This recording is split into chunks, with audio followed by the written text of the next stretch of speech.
ನಾಗಮಂಗಲದ ಗಣೇಶ ಮೂರ್ತಿ ವಿಸರ್ಜನಾ ಮೆರವಣಿಗೆಯಲ್ಲಿ ಗಲಭೆ ಸೃಷ್ಟಿಯಾಗಿರುವಂಥದ್ದು. ಆ ನಿಟ್ಟಿನಲ್ಲಿ ಕಿಡಿಗೇಡಿಗಳು ಹಲವಾರು ಅಂಗಡಿಗಳು ಬೈಕ್ಗಳಿಗೆ ಬೆಂಕಿಯನ್ನು ಹಚ್ಚಿದ್ದಾರೆ.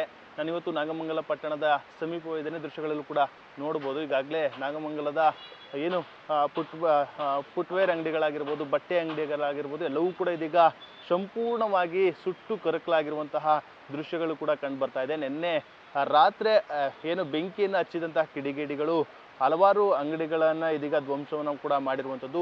ಸಂಪೂರ್ಣವಾಗಿ ಫುಟ್ವೇರ್ ಅಂಗಡಿ ಸಂಪೂರ್ಣವಾಗಿ ನಾಶ ಹೊಂದಿದೆ. ಆ ನಿಟ್ಟಿನಲ್ಲಿ ಮಾಲೀಕರು ಕೂಡ ಬಹಳಷ್ಟು ಸಂಕಷ್ಟಕ್ಕೆ ಸಿಲುಕಿದ್ದಾರೆ ಅಂತ ಹೇಳ್ಬೋದು. ಒಂದು ಕಡೆ ಅಂಗಡಿ ಮುಂಗಟ್ಟುಗಳಿಗೆ ಬೆಂಕಿಯನ್ನು ಹಚ್ಚಿದ್ರೆ, ಮತ್ತೊಂದು ಕಡೆ ವಾಹನಗಳಿಗೆ, ದ್ವಿಚಕ್ರ ವಾಹನಗಳಿಗೆ ಬೆಂಕಿಯನ್ನು ಹಚ್ಚಿರುವಂಥದ್ದು.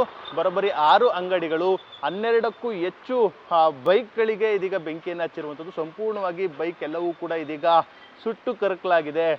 ನಿನ್ನೆ ನಡೆದಂತಹ ಘಟನೆ ನಿಜಕ್ಕೂ ಕೂಡ ಒಂದು ರೀತಿ ಇಂದಿಗೂ ಕೂಡ ನಾಗಮಂಗಲ ಪಟ್ಟಣದ ಗ್ರಾಮಸ್ಥರು ಜನರು ಬಹಳಷ್ಟು ಆತಂಕದಲ್ಲೇ ಇರುವಂಥದ್ದು. ಇನ್ನು ಫುಟ್ವೇರ್ ಅಂಗಡಿಯ ಮಾಲೀಕರು ಕೂಡ ನಮ್ಮ ಜೊತೆ ಇದ್ದಾರೆ. ನಾನು ಅವ್ರನ್ನ ಮಾತಾಡ್ತೀನಿ. ಸರ್, ಏನಾಯಿತು ಸರ್ ಘಟನೆ?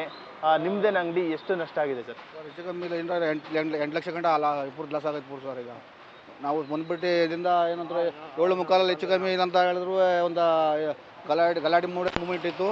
ಬಂದ್ ಮಾಡ್ಕೊಂಡು ಮನೆಗೆ ಹೊಂಟೋದು ಸರ್ ನಾವು. ಸರ್, ಬಹಳಷ್ಟು ವಾಹನಗಳಿಗೆ ಬೆಂಕಿಯನ್ನು ಹಚ್ಚಿದ್ದಾರೆ ಸರ್. ಏನು ಹೇಳ್ತೀರಾ ಈ ಒಂದು ಘಟನೆ ಬಗ್ಗೆ? ಸರ್, ತುಂಬ ನೋವಾಗಿದೆ ಸರ್. ತುಂಬ ಅಂದರೆ ತುಂಬ ನೋವಾಗಿದೆ. ನಿನ್ನೆ ತಾನೇ ಒಂದು 10 ಕಾರ್ಟನ್ ಐಟಮ್ ಬತ್ತು, ಜೋಡಿಸಿ ಕ್ಲೀನಾಗಿ ಇದು ಮಾಡಿದ್ದು. ಸುಮಾರು 7 ಗಂಟೆಯಲ್ಲಿ ಗಲಾಟೆ ಸ್ಟಾರ್ಟ್ ಆಗ್ತೈತೆ ಅಂತ ನಮಗೆಲ್ಲ ಬಂದ್ ಮಾಡಿಬಿಡಿ ಅಂದಿದ್ದು. ಬಂದ್ ಮಾಡಿಬಿಟ್ಟು ಹೋಗಿದ್ದೀವಿ ಸರ್. ಆ ಥರ ನಾವು ಅಣ್ಣ ತಮ್ಮ ಥರನೇ ಇದ್ದಿದ್ದು ಈ ಏರಿಯಾದಲ್ಲಿ. ಸುಮಾರು ವಿಘ್ನೇಶ್ವರಲ್ಲಿ ಎಲ್ಲ ಕೂಡ್ಸೋರೆ, ಮೇಲ್ಗಡೆ ಎಲ್ಲ ಕೂಡ್ಸೋರೆ, ಬಂದು ಕಲೆಕ್ಷನ್ಗೂ ಬಂದವ್ರೆ. ನಾವು ಸಹಾಯ ಮಾಡಿದ್ದೀವಿ ಸರ್, ನಮ್ಮ ಕೈಲಿ ಆಗೋದಷ್ಟು ಮಾಡಿದ್ದೀವಿ ಸರ್. ಆ ಥರ ಏನು ನಾವು ಯಾರಿಗೂ ಮೋಸ ಮಾಡಿಲ್ಲ ಸರ್. ಸುಮಾರು ಹೆಚ್ಚು ಕಡೆ ಒಂದು 15-20 ವರ್ಷದಿಂದ ಈ ಏರಿಯಾದಲ್ಲಿ ಇದ್ದೀವಿ ಸರ್.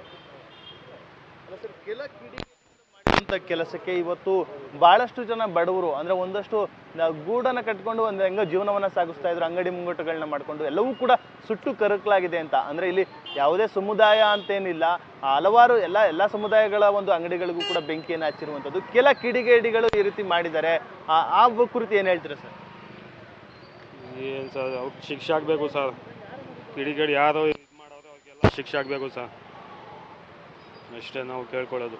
ಈ ತರ ಯಾವತ್ತಾದ್ರೂ ಘಟನೆ ಆಗಿತ್ತು ಸರ್ ನಾಗಮಂಗಲ ಪಟ್ಟಣ? 40 ವರ್ಷದ ಹಿಂದೆ ಆಗಿತ್ತು ಸರ್. 82ರಲ್ಲಿ ಗಲಾಟೆ ಆಗಿತ್ತು. ಅದು ಬಿಟ್ಟರೆ ನಾವು ಅವಾಗ ಸಣ್ಣ ಮಕ್ಕಳು ನಾವು ನಾವು ನೋಡಿದಿರೋದು ಇಷ್ಟೊಂದು ದೊಡ್ಡ ಗಲಾಟೆ. ಇದು ಯಾರೋ ಅವರು ಮಾಡ್ತಾರೆ, ಎಲ್ಲರಿಗೂ ತಲೆನೋವು ಬಂದು ಪರಿವರ್ತನೆ ಆಯ್ತದೆ. ಇದು ನೋಡಿ ಎಷ್ಟು ಲಾಸ್ ಆಗೈತೆ. ಈಗ ಯಾರು ಕೊಡೋರು ನೋಡಿ, ಕಷ್ಟಪಟ್ಟು ಇದು ಮಾಡಬೇಕು, ದಿನ ದುಡಿಬೇಕು, ದಿನ ತಿನ್ನಬೇಕು. ಯಾರೋ ಮಾಡ್ತಾರೆ ಒಮ್ಮೆ ದೇಶ ತೊಗೊಂಡು ಇದು ಮಾಡ್ತಾರೆ.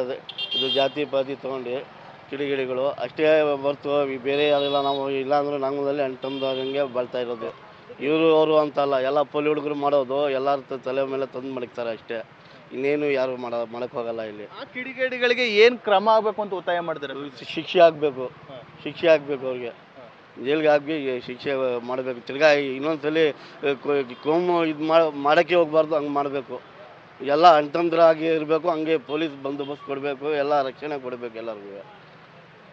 ಇದಿಷ್ಟು ಏನು ಅಂಗಡಿ ಮುಂಗಟ್ಟುಗಳನ್ನ ಕಳೆದುಕೊಂಡಂತಹ ವರ್ತಕರು ಎಲ್ಲರೂ ಕೂಡ ಹೇಳ್ತಾ ಇರುವಂಥದ್ದು. ಅಂದರೆ ಯಾರು ತಪ್ಪು ಮಾಡಿದ್ದಾರೆ ಅವರ ಮೇಲೆ ಕ್ರಮ ಆಗಬೇಕು, ಅವ್ರ ಮೇಲೆ ಕಾನೂನು ಕ್ರಮವನ್ನು ಜರುಗಿಸಿ ಶಿಕ್ಷೆಯನ್ನು ಕೊಡಲಿ ಎಂಬ ನಿಟ್ಟಿನಲ್ಲಿ ಆಗ್ರಹವನ್ನು ಕೂಡ ಮಾಡ್ತಾ ಇರುವಂಥದ್ದು. ಕ್ಯಾಮ್ರಾ ಪರ್ಸನ್ ಬೈರೇಶ್ ತಿಪ್ಟೂರ್ ಜೊತೆ ನಂದೀಶ್, ನ್ಯೂಸ್ ಫಸ್ಟ್, ನಾಗಮಂಗಲ.